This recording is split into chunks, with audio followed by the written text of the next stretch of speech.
In the today's video, we will see how to insert a checkbox in MS Word. Let's start with the video. As you can see here, I have inserted a correct checkbox, incorrect checkbox, as well as a blank checkbox. So once I have clicked on it, it's changing like this. For that, I have opened a new document. Firstly, you have to add some developer option in the MS Word. So for that, click on File, go to Options. Here you have one option as a customize ribbon. Click on it. And one option is there as a developer. So click on it and click on OK. Once you click on OK, here you can find one option as a developer. Click on it. And here are multiple options we have in the developer tab. So inside that, in the controls, we have one option as a checkbox. So click on it. We can directly increase the size from here. Or else you can go to home and here also you can increase the size like this way.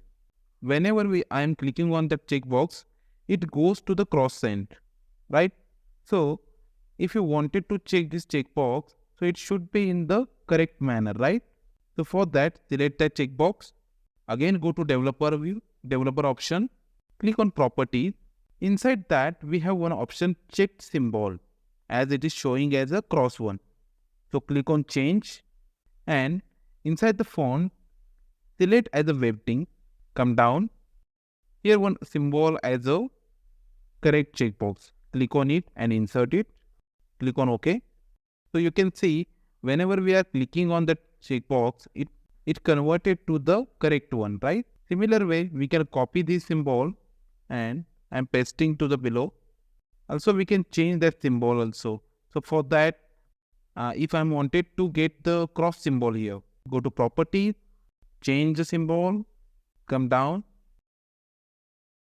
select cross symbol and click on OK. Hit the OK button. In this way, you can add a symbol or checkbox in the MS Word.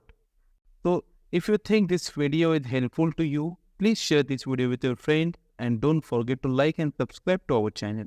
Thanks for watching the video.